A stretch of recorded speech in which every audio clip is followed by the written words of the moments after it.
안녕하세요. 저는 현재 13살, 16살, 이쁜 두 딸을 키우고 있는 40대 여성입니다. 이곳에 항상 시댁 사연이 많이 올라오고 저도 재밌게 듣고 있었는데요.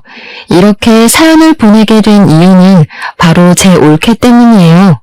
다들 며느리 괴롭히는 신우 이야기는 많이 올라오던데 저는 오히려 되바라진 올케 때문에 너무 힘들거든요. 사람이 호의를 베풀면 그게 권리인 줄 안다고 누가 그러던데 딱 그 말이 맞았습니다. 속으로 수십 번 신우짓 하지 않겠다고 다짐했고 또 참아냈지만 올케는 처음부터 자신의 권리를 우선시하며 저와 저희 엄마를 무시하기 일쑤였거든요. 어떤 사건들이 있었는지 천천히 말해드릴게요. 들으시고 여러분들의 의견도 한번 듣고 싶네요. 먼저 사연을 소개하기에 앞서 저희 엄마에 관한 이야기를 해볼까 해요. 저희 엄마는 정말 요새 드라마에서 나오는 모든 시집살이를 다 겪어내신 분입니다. 일단 할아버지 할머니를 모시고 살면서 1년 365일 하루도 빠짐없이 삼시세끼 밥을 다 차리셨습니다. 게다가 매일 동네분들을 잔뜩 불러오시고 손님상을 내오라고 호통을 치셔서 식사 시간 중간중간에도 쉴 새 없이 손님상을 내오고 차리셨습니다. 엄마는 엄마의 친정에도 가지 못했어요. 친정 부모님 생신날은 물론 명절 때도 친정에 갈 수 없었고 친정에 갈 수 있는 날은 오로지 음력 1월 15일 정월 대보름에만 뿐이었답니다. 평소에 할머니가 기분이 좋지 않은 날에는 괜히 집안일 음식에 대한 타박은 기본이었고 엄마가 어디를 아예 나가지 못하게 했어요. 제가 어릴 때 어린 엄마들끼리 한 달에 한 번씩 마을 회관에 모여 맛있는 음식도 해먹고 간단히 술도 마시고 하는 부녀의 모임이 있었거든요. 제 친구들의 엄마는 다 그 자리에 참석했지만 저희 엄마는 할아버지 할머니의 불호령 때문에 한 번도 참석을 못하셨습니다. 어디서 여자들끼리 모여서 밥을 먹고 술을 먹냐며 아주 천인공노할 짓거리 한다고 엄마는 절대 가지 말라고 하셨답니다. 한 번은 엄마가 감기에 심하게 걸리셨는데 할아버지 할머니의 시집살이로 쉬지 못하고 계속 일을 하시니 귀에서 진물이 나왔대요. 처음에는 이러다가 말겠지 했는데 진물이 계속 나고 색도 노랗게 변해서 할머니께 병원을 가봐야겠다고 하니 할머니는 이런 것쯤은 금방 낫는다고 하며 병원을 못 가게 일부러 이것저것 일을 시키셨다고 해요. 다음 날에도 할머니는 병원을 가지 못하게 갖가지 수단과 방법을 다 쓰셨어요. 그렇게 한 달 정도 지나자 진물이 안 나오긴 했는데 문제는 그 뒤로 소리가 잘 들리지 않았답니다. 그래서 할아버지나 할머니가 부르셔도 잘 듣지 못했죠. 하루는 제가 학교에 갔다가 왔는데 할머니가 엄마의 뺨을 때리고 시어미를 무시하냐며 소리를 지르고 계셨습니다. 엄마는 그런 할머니한테 아무 소리 못하고 무릎 꿇고 죄송하다고 울고 계셨어요. 무슨 일인가 하고 보니 할머니가 엄마한테 물을 가져오라고 부르시는데 엄마는 부엌에서 식사 준비한다고 듣지 못했대요. 그래서 할머니가 화가 나서 부엌으로 쫓아가서는 엄마의 뺨을 때리셨다고 해요. 그때가 저 초등학교 1학년이었는데 어린 마음에 너무 놀라서 그 모습을 보자마자 바지에 실수했어요. 실수하는 제 모습을 보시고 할머니는 엄마에게 딸년 교육을 얼마나 멍청하게 했으면 아직도 똥오줌을 못 가리냐며 더 크게 화를 내셨답니다. 흔히들 며느리 사랑은 시아버지라고 하죠. 그러나 우리 집은 아니었습니다. 할아버지도 만만치 않으셨어요. 엄마가 조금이라도 식사 준비가 늦어지면 할아버지는 불같이 화를 내셨습니다. 그리고 항상 뜨거운 국만 드시고 식으면 국을 드시지 않았어요. 그런데 식사를 하다 보면 당연히 국이 식기 마련이잖아요. 할아버지의 국이 식으면 엄마한테 국을 다시 뜨겁게 데워달라고 하셨습니다. 그뿐만 아니라 중간중간에 반찬이 비면 반찬을 가져오라고 하시고 물은 또 찬물만 드셔서 미리 꺼내두면 물이 미지근해지니 드시기 직전에 물을 드려야 했어요. 그래서 엄마는 식사 자리에 다 같이 앉아서 드셔본 적이 거의 없습니다.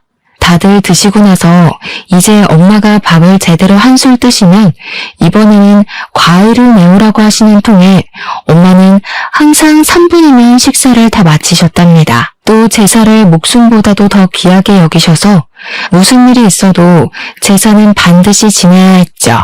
문제는 제사상은 반드시 며느리가 차려야 한답니다. 할아버지 말로는 그게 법이래요. 엄마 역시 제사를 중요하게 생각하시는 분이라 평소에 제사 지낼 때 힘들긴 해도 큰 불만은 없었대요. 단 한 번 제 남동생이 태어난 해만 빼고요. 사실 제 동생이 생일 다음 날이 제삿날이거든요. 동생이 아직 엄마 뱃속에 있을 때 동생이 출산 예정일이 다 되어가기는 했지만 제삿날이 다음 날이다 보니 엄마는 부른 배를 붙잡고 제사 음식을 준비하고 계셨대요. 그런데 갑자기 산통이 오는 바람에 음식을 준비하다 말고 집에서 제 동생을 낳았다고 합니다. 지금은 병원 가고 조리원 가고 하지만 엄마의 젊은 시절 시골에서는 밭일하다가도 아기 낳는 사람들이 많이 있었다고 해요. 아무튼 그렇게 동생을 출산하고 너무 힘들어서 잠깐 누워있는데 할아버지는 엄마의 팅팅 부은 얼굴을 보고도 이제 애 낳았으니 마저 제사 음식을 준비하라고 하셨대요. 저희 엄마는 그날은 너무 서러워서 눈물을 흘리며 제사 음식을 하고 있으니 그 모습을 본 할아버지는 도와주지는 못할 망정 조상님들이 드실 음식인데 부정타게 어디서 눈물바람이 나며 호되게 혼을 내셨다고 합니다. 그런다고 저희 아버지가 엄마를 편하게 해주시는 것도 아니었어요. 아버지는 일하느라 바쁘셔서 해 뜰 때 집에서 나가셔서 해가 질 때 들어오셨습니다. 그러고 저녁 때 집에 가서 할아버지와 할머니한테 엄마가 혼이 나고 계시면 아빠는 엄마의 편이 아닌 할아버지와 할머니 편에 서서 엄마한테 더 크게 화를 냈어요. 엄마가 이 집에 시집 오고 나서 하루도 조용한 날이 없다며 어른들 모시고 살면 잘 좀 하라고 잔소리를 하셨답니다.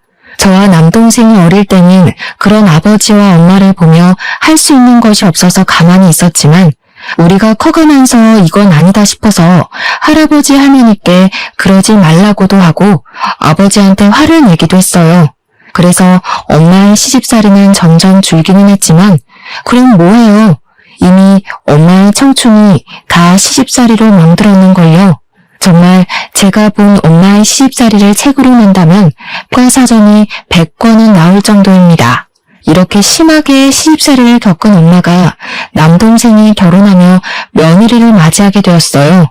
우리 엄마는 본인은 시집살이를 심하게 겪었지만 엄마는 절대 며느리에게 시집살이를 시키지 않고 딸처럼 대해줄 것이라고 하셨습니다.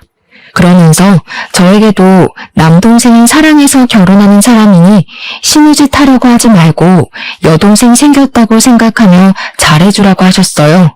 저 역시 올케도 이제 우리 식구인데 올케를 괴롭게 하거나 군기 잡을 생각조차도 하지 않았기에 엄마의 말씀에 동의하며 요새는 시누짓을 하거나 시어머니 노릇하려고 하면 큰일 난다고 했습니다. 올케는 옆 동네가 친정이고 결혼 후에는 저의 집에서 걸어서 10분 거리에 있는 내의 아파트에서 살고 있었어요. 사실 올케가 잘 웃거나 하지 않고 말도 거의 하지 않는 성격이라 첫인상은 별로였지만 회사에 다니면서 바쁠 텐데도 엄마한테 전화도 자주 하고 일주일에 한 번씩 남동생과 함께 엄마한테 가기도 하고 하더라고요. 솔직히 친정집이 우리 집에서 20분 거리이지만 딸인 저도 2주일에 한 번씩 가는데 며느리가 딸인 저보다 더 자주 가서 엄마의 말벗이 되어주니 참 고마웠어요. 올케가 무뚝뚝하고 차갑게 보여도 엄마를 잘 챙기는 것 같아서 정말 보기 좋았습니다. 저는 그런 올케를 정말 여동생처럼 생각해서 가끔 시간이 맞으면 전화해서 동네에서 맥주도 먹고 싶었지만 올케로서는 이조차 신의 짓이라고 생각할까봐 전화번호는 알아도 연락은 한 번도 하지 않았어요. 엄마 집에서도 음식은커녕 설거지조차 한 번도 시키지 않았고 올케가 설거지하라고 하면 제가 잽싸게 가서 못하게 했습니다. 저와 엄마는 올케에게 시댁도 친정이라고 생각하라고 하며 맛있는 음식을 먹고 쉬고만 갈 수 있게 했어요. 남동생이 결혼한 지 한 달이 지난 어느 날 올케가 임신했습니다. 올케는 입덧도 심하고 몸이 너무 힘들다며 다니던 회사를 관뒀어요. 솔직히 올케는 회사가 야근도 거의 없고 월급도 많이 주고 아빠들에게도 육아휴직을 줄 정도로 복지가 정말 좋은 곳을 알고 있었는데 퇴사를 한다니 조금 아깝더라고요. 하지만 저 역시 두 아이 임신했을 때 정말 우울하고 너무 힘들었기에 올케의 그런 선택을 지지했답니다. 올케는 그 뒤로는 힘들고 입덧한다는 이유로 집에만 있었어요. 가끔 우리 엄마가 반찬을 많이 하셔서 올케한테 잠깐 올 수 있냐고 해도 올케는 힘들다는 이유로 가지 않았습니다. 그래서 제가 엄마의 반찬을 받아서 올케에게 전달해주곤 했는데 그때마다 올케는 나가기 힘들다고 그냥 집 앞에 반찬을 두고 가라고 했어요. 저와 엄마는 올케가 임신한 뒤로 2달 동안 아예 얼굴도 보지 못했답니다. 그러다가 엄마의 생신이 다가왔어요. 올케에게는 결혼하고 처음으로 맞이하는 엄마의 생신이었습니다. 저는 원래 하던 대로 아침부터 미역국을 끓이고 엄마가 좋아하는 잡채와 갈비찜을 만들고 케이크를 사서 엄마의 생신 파티를 하러 저녁에 친정으로 갔어요. 저는 다른 날은 몰라도 이날은 올케가 올 줄 알았습니다. 그런데 올케는 오지 않고 남동생만 오더라고요. 왜 너 혼자 왔냐고 했더니 올케가 힘들어서 못 오겠다고 했다고 하는 겁니다. 저는 도대체 얼마나 힘들길래 시어머니의 첫 생신도 오지 못하나 하는 생각이 들었어요. 엄마 역시 살짝 실망한 표정을 지으셨어요. 그래도 엄마는 아무 말 하지 않고 제가 해온 음식들과 남동생이 사온 소고기를 드시며 우리끼리 즐겁게 지냈습니다. 그런데 생각하면 생각할수록 좀 이건 아니다 싶더라고요. 올케가 임신했으니 생신상은 애초에 바라지도 않았고 힘들면 못 올 수도 있기는 한데 인간적으로 어머니 생신인데 전화는 한 통 해야 하는 거 아닌가요? 그런데 올케는 전화조차도 하지 않았습니다. 이번에는 올케가 괘씸했지만 그런다고 제가 여기에 대해서 올케한테 직접 말하면 신우짓 한다고 오해할 것 같았어요. 그래서 아무 말 하지 않고 있다가 생신 파티를 마치고 집에 가는 길에 남동생에게 올케가 그렇게 많이 힘드냐고 물어봤습니다. 남동생은 아직 입덧도 있고 허리도 끊어질 듯 아파한다면서 집에서도 그냥 누워만 있다고 했어요. 저 역시 임신했을 때 입덧도 심하고 허리 통증이 심했던 터라 올케가 아주 힘들긴 하겠더라고요. 그래서 뭐라고 하려다가 참고 동생에게 회사 다니느라 바빠도 올케 잘 챙겨주라고 했습니다. 다음날 남편은 출근하고 아이들은 학교에 간 후 집안일을 하고 커피 한 잔을 하며 지인들과 친구의 SNS를 구경했어요. SNS를 보고 있는데 올케가 추천 친구 목록에 뜨더라고요. 그래서 한번 들어가 봤는데 입덧이 심하고 허리가 끊어질 듯 아프다고 했던 올케가 친구들과 호텔로 놀러가서 찍은 사진이 있는 거예요. 심지어 이 사진을 올린 시간을 보니 바로 어제 우리가 엄마의 생신 파티를 할 때 사진을 올렸습니다. 그리고 사진 밑에 쓴 글을 보니 1박 2일 동안 오랜만에 친구들과 놀러가서 행복하다고 적혀 있었어요. 그 사진과 글을 보니 너무 황당하더라고요. 그래서 바로 올케한테 전화를 걸었습니다. 올케가 바로 전화를 받길래 지금 혹시 어디냐고 물었어요. 올케는 아주 당당하게 지금 여행 중이라고 말하더라고요. 올케, 어제 우리 엄마 생신이던 거 알고 있어? 어머니 생신인 것은 알고 있었는데 친구들과 여행이 오래전부터 계획되었던 거라서요. 그래서 여행 왔는데 무슨 문제 있나요? 동생은 올케가 입덧도 심하고 허리도 아파서 누워만 있다고 했는데 이렇게 여행 간 사진 보니까 그다지 기분이 좋지는 않네. 여행은 오래전에 친구들과 계획했으니까 그렇다 치고 엄마한테 전화라도 한 통 하지 그랬어. 설마 형님 제가 며느리라고 시어머니 생신상 차리라고 시키시려던 건 아니죠? 요새 시대가 어느 시대인데 며느리가 시어머니 생신상 차리고 그래요. 그리고 전화는 하려고 했는데 어머니가 오전 오후에는 밭일 하시느라 바쁘시고 저녁 때는 가족끼리 생신 파티 하는데 제가 괜히 흐름 낄까봐 못했어요, 형님. 저 지금 친구가 불러서 전화 끊을게요. 저는 올케의 말을 듣고 제가 40대라서 요새 젊은 사람의 생각을 이해 못하나 싶었습니다. 그냥 있으려다가 엄마도 이 사실을 알아야 할 것 같아 엄마한테 전화해서 사실 올케가 지금 여행 중이었다고 했어요.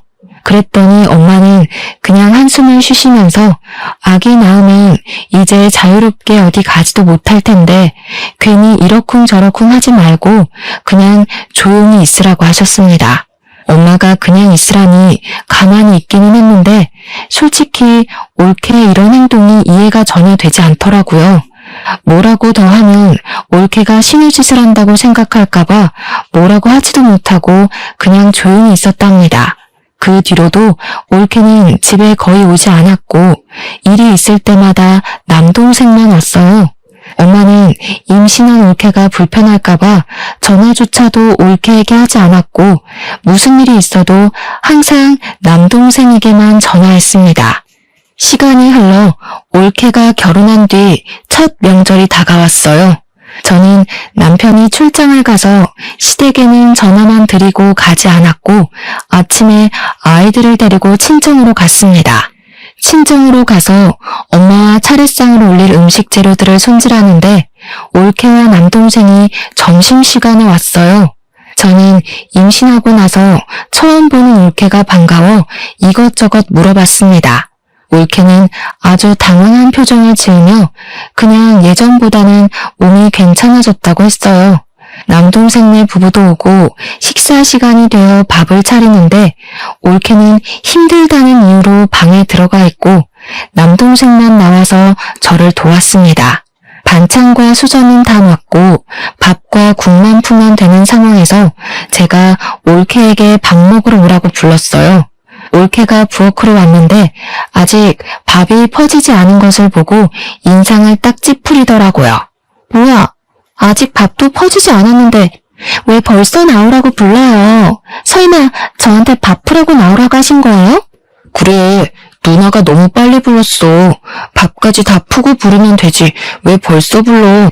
이제 밥을 푸니까 지금 부른 거지. 그리고 이렇게까지 짜증을 낼 일이야? 그래봤자 고작 1분, 2분 차이인데 꼭 엄마도 그렇고 누나도 그렇고 밥을 다 푸고 나서 부르면 되지.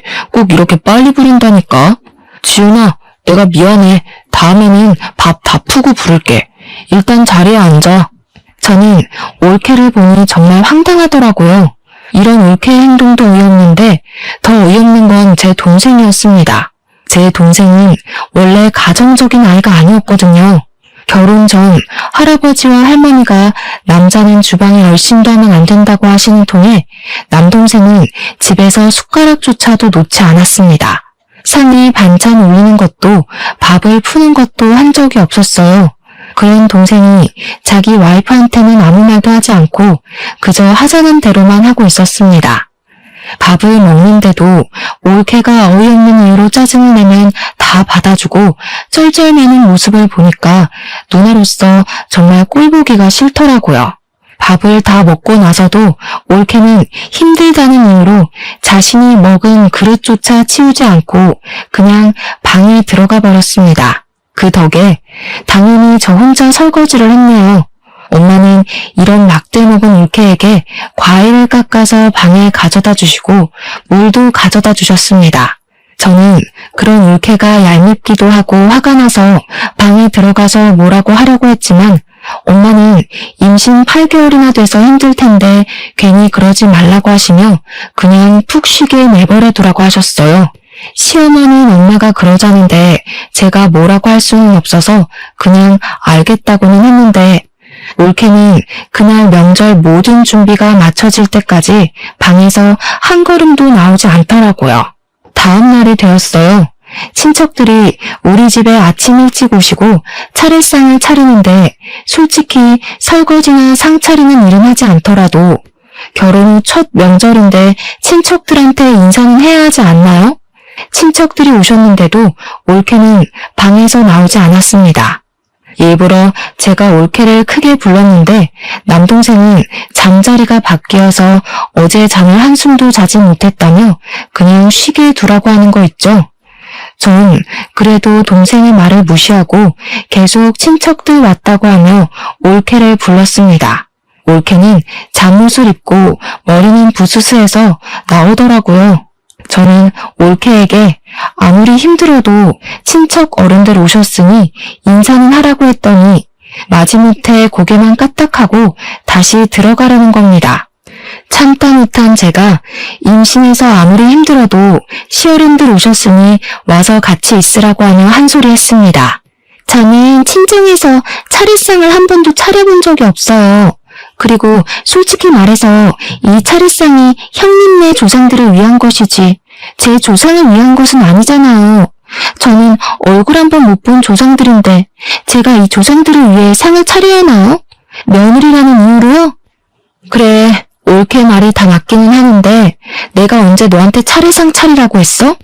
조상님들은 올케가 얼굴도 못 봤으니 그렇다 치고 지금 여기 오신 친척 어른들께 인사를 할 수 있는 거잖아. 아니야? 누나, 지금 신우짓 하고 있는 거 알아? 솔직히 지은이 말이 다 맞지, 안 그래?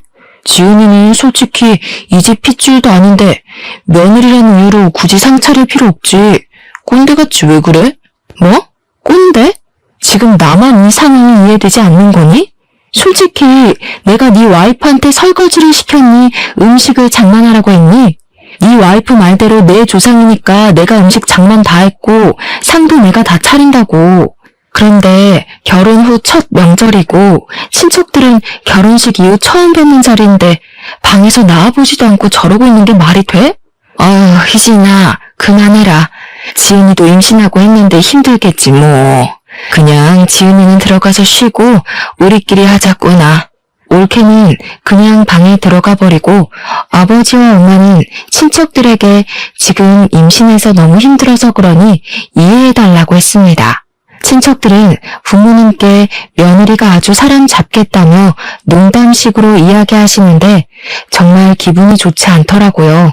차례가 끝날 때까지 올케는 방에서 아예 나오지 않았고 차례가 끝나자마자 기다렸다는 듯 남동생과 자기 친정으로 휙 가버렸습니다. 그렇게 어이없는 명절이 끝나버렸답니다. 명절이 지나고 한 달 정도나 흘렀으려나요? 올케의 친정엄마가 돌아가셨다는 연락을 받았습니다. 사실 올케의 아버지는 이혼해서 연락되지 않고 엄마와 둘이서만 살았는데 그런 엄마가 돌아가셨으니 얼마나 힘들겠어요. 그래서 저는 소식을 듣자마자 바로 장례식장에 갔습니다. 올케는 지금 임신 9개월 차라서 배가 많이 불러있는 상황이었어요. 걷기도 힘든지 걸을 때마다 뒤뚱거리며 통곡을 하는데 정말 너무 안타깝더라고요. 그런 올케를 보면 눈물이 자꾸 나서 장례식장에서 친언니처럼 하나하나 챙겨주고 도와주었습니다. 우리 엄마도 엄마와 둘이서만 살아서 각별할 텐데 돌아가셨으니 얼마나 힘들겠냐고 하시며 장례식장에서 손님 맞이도 직접 하시고 올케와 같이 3일 밤을 지새웠어요. 그렇게 무사히 사돈 어르신의 장례식을 마쳤습니다. 장례식을 마치고 일주일 정도가 지났어요. 저는 장례식 후에 올케한테 고맙다는 전화가 올 줄 알았습니다. 그런데 전화가 한 통도 없더라고요. 저는 그렇다 치고 엄마는 3일 동안 같이 장례식장에서 밤을 지새웠는데 엄마한테조차 아무 연락이 없었대요. 솔직히 서운하긴 했지만 지금 출산을 앞두고 있기도 하고 엄마를 잃은 슬픔이 커서 그런가 보다고 이해하려고 했습니다.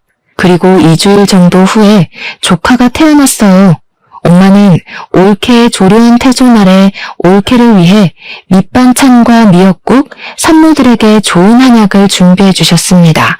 제가 요새는 반찬도 잘 나와서 시켜 먹어도 된다고 했지만 그래도 친정엄마도 돌아가셔서 챙겨줄 사람도 없는데 우리가 챙겨야 한다며 허리가 아프신데도 굳이 음식을 잔뜩 만드시더라고요.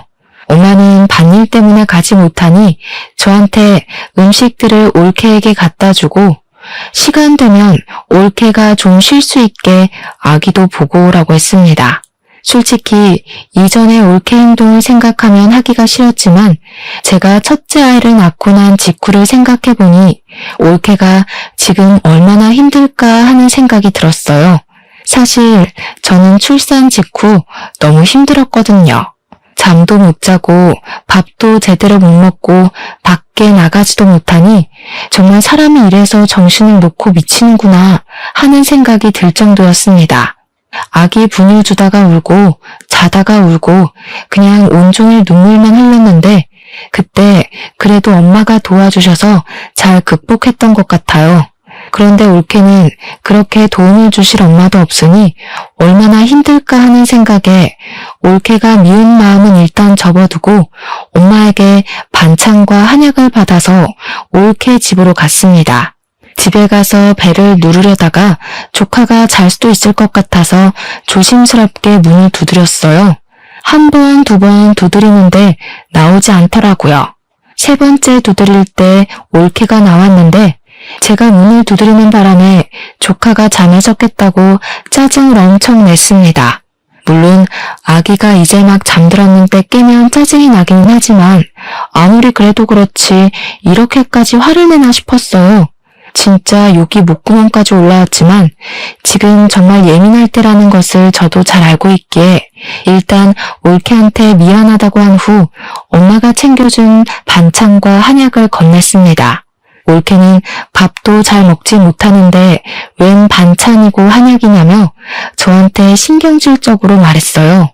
지금 아기 막 낳고 난 직후라 올케가 힘든 건 알겠는데 엄마도 아픈 허리 부여잡고 너 음식 먹인다고 이렇게 한 거야.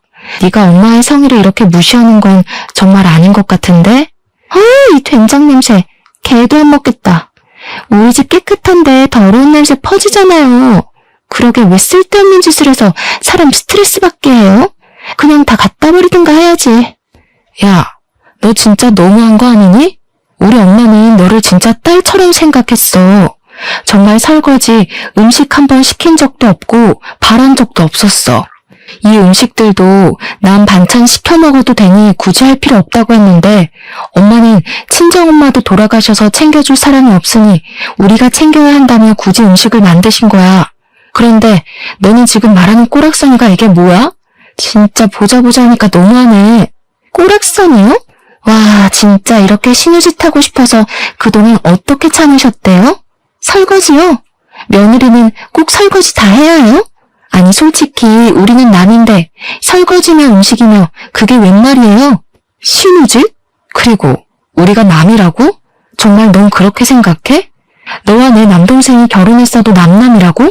그렇잖아요. 아니 시부모님이 나한테 돈을 주기라도 했어요? 아니면 이 집을 마련하는데 도움을 주기라도 했어요? 제 친구는 결혼하며 최소 1,000만 원, 많으면 몇 천만 원도 받으며 결혼했대요. 그런데 난 결혼하고 지금까지 시부모님께 땡전 한 푼도 받은 적이 없어요. 제가 시부모님한테 무슨 도움을 받기로 했어요? 아니면 돈을 받기로 했어요? 그런데 제가 왜 며느리 노릇을 해야 해요? 그렇게 생각한다는 거지? 지금 네가 한 말 우리 부모님께 다 말씀드려도 되니? 당연하죠. 얼마든지 말씀드리세요. 받은 것도 없는데 제가 왜 며느리 도리를 해야 하는지 모르겠네요. 솔직히 나이 몇 살 더 먹었다고 신우짓 하는 거 너무 역겹네요. 그리고 제가 이런 더러운 된장 냄새 나는 거 처먹을 줄 알았어요? 착각하셨네요. 아줌마나 먹어요. 난 일단 더러운 음식 안 먹으니까. 올케가 저한테 아줌마라고 말하는데 순간 혈압 올라서 올케 뺨을 때려버렸습니다.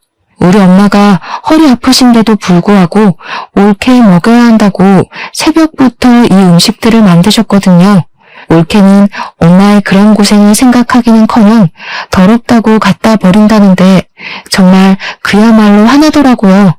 제가 뺨을 때리니 눈을 흘기며 제게 막말하던 올케 눈에 눈물이 송골송골 맺혔어요. 저는 울든 말든 올케는 쳐다보지도 않고 그토록 깔끔한 채 하던 올케 집 거실 한가운데에 침을 쩍 뱉었습니다. 그리고 음식과 한약들을 다시 다 챙겨서 친정에 갔어요. 집에는 아버지도 계셨는데 아버지는 반찬과 한약을 왜 도로 가져왔냐고 하셨습니다. 그래서 조금 전에 올케와 나눴던 대화를 하나도 빼먹지 않고 다 말씀드렸어요. 아버지한테 다 이야기를 하니 남동생에게 전화가 오더라고요. 누나, 진짜 너무한 거 아니야? 지은이 지금 누나가 신우짓해서 스트레스 받아가지고 못 살겠다고 울고불고 난리 났어. 네 마누라야말로 너무한 거 아니냐? 솔직히 우리 엄마가 네 마누라한테 며느리라고 뭐 하라고 한 적 있었어? 그리고 결혼할 때 우리가 집 장만 못 해준 것은 사실이지만 솔직히 마누라도 혼수 준비 안 했잖아. 지금 집 못 해주고 돈 못 줬다고 시위하는 거야? 솔직히 지은이 말이 맞잖아. 우리 힘으로 집 장만하고 돈을 받은 것도 없는데 지은이가 왜 아무것도 받지 않은 부모님과 누나의 눈치를 봐야 하는 건데? 저는 남동생에게 더 뭐라고 하려고 했는데 아버지가 남매끼리 이게 지금 뭐 하는 짓이냐며 화를 내셔서 일단 전화를 끊었습니다. 아버지는 집안 꼴 잘 돌아간다며 화를 내며 방에 들어가시고 엄마는 반찬과 미역국, 한약을 다 버리셨어요. 원래 우리 엄마는 음식을 버리는 것은 죄라고 생각하시며 상한 음식이 아니면 절대 음식을 버리지 않으시는 분이세요. 그런 엄마가 얼마나 화가 나셨으면 자신이 직접 만든 멀쩡한 음식을 다 버리셨을까요? 생각하면 할수록 올케의 행동이 너무 괘씸하고 용서가 되지 않았습니다. 이런 일이 있고 나서 남동생과 올케는 나는 물론 부모님께도 연락 한 통도 없었어요. 솔직히 이 상황이 이해가 가지 않지만 100번을 양보해서 올케의 말이 다 바르다고 해도 남동생은 부모님이 그동안 키워주고 이만큼 길러주셨는데 이딴 식으로 행동하는 것이 정말 용납이 안 되고 화가 났습니다. 하지만 부모님은 남동생과 올케의 막대먹은 행동에도 아무 말씀도 하지 않으시고 여전히 가만히 계셨어요. 그러다가 아버지의 칠순이 다가왔습니다. 아버지는 잔치는 원하지 않으셨고 그냥 가족끼리 좋은 펜션이나 호텔 잡아서 여행이나 가서 재밌게 놀고 오자고 하셨어요. 저는 남동생에게 이런 상황을 이야기하려고 했는데 전화를 받지 않아 카톡을 남겼습니다. 남동생이 다음날 전화를 했는데 자기들은 아이가 어려서 못 가겠다고 하더라고요. 그럼 아버지의 칠수는 어떻게 할 거냐고 했더니 자기들은 그냥 있을 테니 우리 가족끼리 부모님을 모시고 가라는 거예요. 남동생에게 어떻게 아들이 돼서 그럴 수 있냐고 하며 뭐라고 했습니다. 누나, 솔직히 우리 결혼하면서 내가 부모님께 돈을 받았던 것도 아닌데 이렇게 강제로 여행 가는 건 아니잖아. 그리고 요새 지은이도 아기 보느라 너무 힘들어. 잠도 못 자고 밥도 못 먹고 정말 눈만 뜬 시체같이 살고 있다고. 그니까 우리한테 여행 가라고 강요하지 마. 야, 네 마누라만 아기 낳았냐? 나도 낳았고 엄마도 낳았어. 다 그러면서 엄마 되는 거야. 오버 좀 하지 마. 그리고 결혼할 때 우리 집에서 돈도 못 주고 집도 못 마련해줬다는 이유로 부모님이 며느리한테 무시당하면서 살아야 하니? 솔직히 부모님이 네 마누라한테 집안일을 시켰니 막말을 했니? 그리고 피가 안 섞인 남남이라고 해도 지인이고 친구면 생일 축하해주는 건 당연한 거야. 알겠어? 그니까 너도 이번엔 헛소리 하지 말고 꼭 와라. 알겠냐? 저는 남동생에게 협박하듯이 반드시 이번엔 오라고 하고 끊어버렸습니다. 그래도 남동생은 자기는 못 가겠다고 하며 부모님께 잘 말해달라고 문자가 왔어요. 저는 너무 열이 받아서 엄마한테 전화로 다 이야기했습니다. 엄마는 아버지가 이번 여행 때 중요한 이야기를 할 것이라며 반드시 저는 다 참석하라고 하셨다고 했어요. 무슨 중요한 말씀이냐고 했더니 이번에 아버지가 할아버지께 물려받은 땅을 팔고 2억을 받았다고 하더라고요. 아마 그 2억을 나누고 아버지 유산에 대해서 말씀을 하실 것 같다며 반드시 다 참석하라고 하시는 거예요. 그러면서 제가 또 이야기하면 신우지신에 뭐네 할 수도 있으니 엄마가 직접 이야기를 하겠다고 하시며 저한테는 남동생에게 연락은 따로 하지 말라고 하셨습니다. 잠시 뒤 엄마한테 다시 전화가 왔는데 남동생 가족도 오기로 했답니다.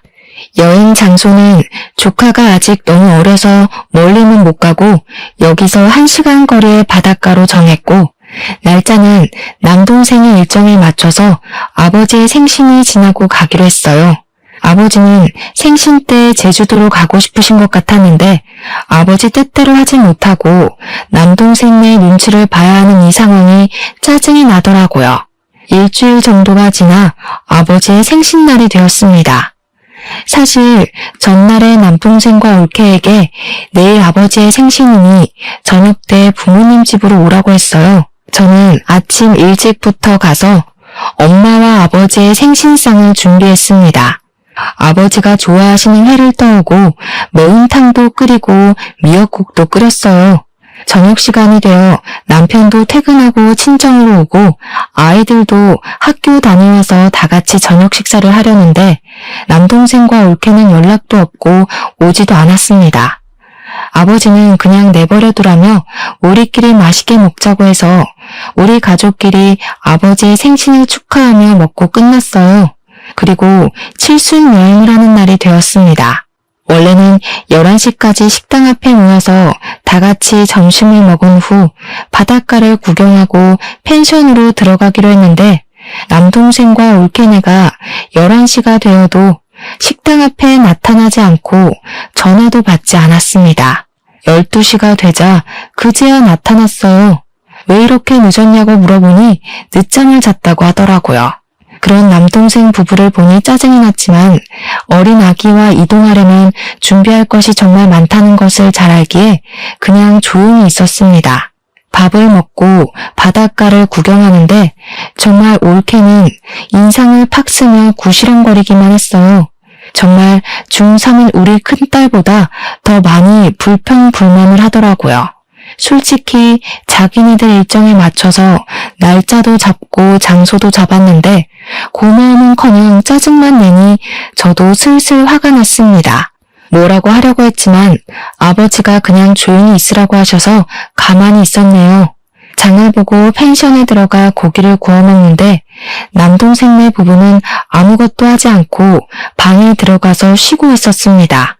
솔직히 올케는 어린 아기를 봐야 하니 어쩔 수 없다 치지만 남동생은 나와서 같이 준비를 할 수도 있는 거잖아요. 그리고 올케도 부모님이 오랜만에 손주 보는데 부모님 옆에서 아기 얼굴도 보여드릴 수 있는 거 아닌가요?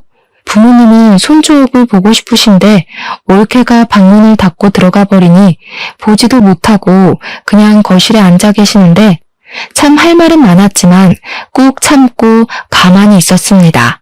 어쨌든 우리 부부는 고기를 열심히 구웠고 고기가 다 구워지니 그제야 남동생네 부부가 나와서 먹기만 하고 다시 들어갔어요.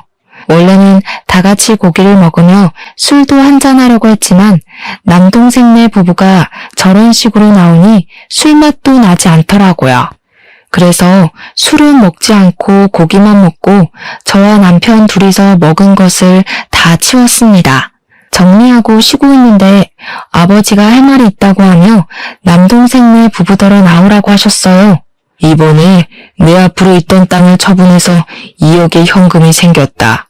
솔직히 이제 나는 앞으로 살 날이 얼마 남지 않았으니 이 돈을 너희에게 나눠주려고 한다. 일단 내 옆에서 평생을 고생했던 너희 엄마에게 1억을 주고 회사 일로 바쁜 와중에도 우리를 잘 챙겨준 우리 사위한테 5천만 원, 그리고 큰딸에게 5천만 원을 주려고 한다. 그럼 우리 부부는요? 우리 부부는 그 돈 안 줘?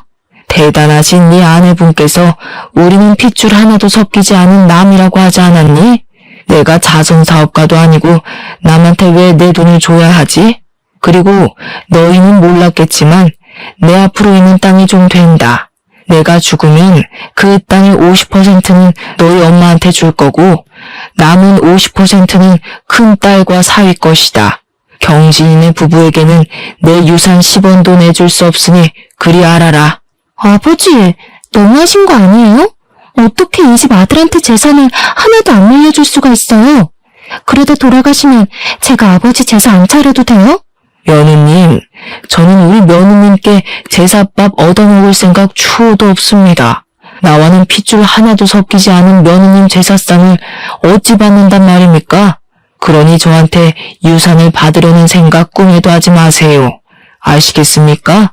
아버지는 그동안 아무 관심이 없는 척하면서 남동생네가 어떤 식으로 행동하는지를 하나하나 다 보고 계셨습니다. 남동생이 무슨 말을 해도 아버지와 엄마는 남에게 재산을 하나도 물려줄 수 없다고 하니 올케는 엄마와 나에게 무릎을 꿇고 눈물을 흘리며 그동안 너무 죄송했다고 하더라고요. 며느님, 뭐가 죄송해요. 핏줄도 하나도 안 섞인 며느님에게 생일상이며 제사상을 바라는 우리가 못된 것이죠. 어서 일어나세요. 남인데 이렇게 무릎을 꿇으시면 어떡합니까? 이렇게 무릎을 꿇어도 우리는 며느님네 부부한테 드릴 것이 없으니 일어나세요. 그리고 이제는 남이니까 집에 안 오셔도 됩니다. 온다 해도 나와 바깥 양반 모두 며느님께 드릴 것이 하나도 없어요. 저 한 번 말하면 끝까지 지키는 사람이니 며느님이 앞으로 무슨 짓을 해도 절대 뭐 하나 주지 않을 것입니다. 아시겠어요? 올케, 우리가 해준 것이 없으니 며느리 돌이 바라지도 말라고 했지? 너 역시 며느리 돌이 하나도 한 적 없으니 우리 부모님 유산이고 뭐고 아무것도 바라지 마. 경진이 너도 마찬가지야. 이제 경진이 네가 손가락을 빨고 살든 죽든 말든 신경을 안 쓸 테니까 너희 둘이서 잘 살아봐. 올케는 피 하나도 안 섞인 남이니까 그렇다 치고 경진이 너는 정말 이번에 엄청 실망했다. 여자한테 홀라당 넘어가서 지 부모도 모르는 그런 동생 난 필요 없어. 누나 동생의 연도 다 끊자. 알겠니? 나와 아버지는 물론이고 엄마마저 단호한 얼굴로 올케한테 한 푼도 줄 수 없다고 하자 올케는 손까지 싹싹 빌며 그동안 정말 죄송했다고 했습니다. 남동생과 올케가 하도 울고불고 난리를 쳐서 아버지와 엄마 그리고 우리 가족은 펜션에서 나와 그냥 부모님 집으로 가버렸어요. 부모님 집에서 그동안 남동생과 올케가 했던 무례한 행동들을 안주 삼아 우리끼리 술 한잔을 했습니다. 그때 마신 술은 제가 살면서 마셨던 술 중에서 가장 시원하고 달콤했네요. 그 뒤로 남동생 부부가 한 번 왔는데 우리 부모님이 극진히 존댓말을 쓰며 남 취급을 했습니다. 올케가 설거지라도 하려고 하면 절대로 하지 못하게 저와 엄마가 막아줬어요. 너무 불편했는지 그 뒤로는 오지도 않길래 남동생이 알아서 잘 살겠거니 했습니다. 하루는 큰딸이 학교 마치고 집에 오다가 우연히 삼촌이 공사판에서 일하는 것을 봤다고 했어요. 여기저기 알아보니 남동생이 다니는 회사가 부도나서 월급을 못 받고 있다고 하더라고요. 그리고 며칠 뒤 남동생과 올케가 싸구려 과일 세트를 들고 우리 집에 와서는 다짜고짜 무릎 꿇고 죄송하다고 하면서 아버지한테 받은 돈 5천만 원을 좀 빌려달라고 했습니다. 순간 예전에 올케 집에 반찬을 들고 갔을 때 올케가 제게 했던 행동이 떠오르더라고요. 아줌마, 무릎 꿇고 이러면 저희가 돈을 줄 거라고 생각해요? 저희 어차피 남이잖아요. 저는 자선사업가가 아니라서 빌려줄 돈도 없는데. 아, 그리고 그때 저한테 뭐라고 하셨어요? 걔도 안 먹을 음식 가져와서 스트레스 주냐고 말했었죠? 저도 지금 아줌마가 걔도 못 먹을 쓰레기 과일 가져와서 너무 스트레스 받네요. 어쩜 이렇게 싸구려만 골랐대? 음식물 쓰레기통에 다 버려야겠다. 당장 우리 집에서 나가요. 안 나가면 신고할 거예요. 그래도 무릎을 꿇고 일어나지 않고 울고불고 난리길래 경찰을 불러서 쫓아내 버렸습니다. 그 뒤로는 연락이 끊겼고 부모님도 그런 자식 필요 없다며 연락 안 하고 살아서 어떻게 살고 있는지 모르겠어요. 저의 사연은 여기까지입니다. 흔히 하는 말로 가만히 있으면 가만히로 본다고 하죠. 저와 엄마는 올케를 여동생, 친딸로 생각하고 제 상식으로는 이해하기 어려운 행동을 해도 그냥 가만히 있었는데 그 결과 올케는 지나치게 선을 넘었고 지금은 가족의 연까지 끊어져 버렸네요. 솔직히 올케가 그때 무릎 꿇고 죄송하다고는 했지만 그 인성이 과연 어디 갈까 싶어요. 마지막으로 그렇게 심하게 시집살이를 당하셨지만 본인의 며느리에게는 절대 시집살이 시키지 않겠다며 막대먹은 올케에게 싫은 소리 한 번 하지 않으신 저희 엄마를 존경합니다. 그동안 남들보다 더 많은 눈물을 흘리며 사셨으니 남은 생에는 남들보다 더 많이 웃으며 사셨으면 좋겠어요. 아무튼 저의 이야기 들어주셔서 감사합니다.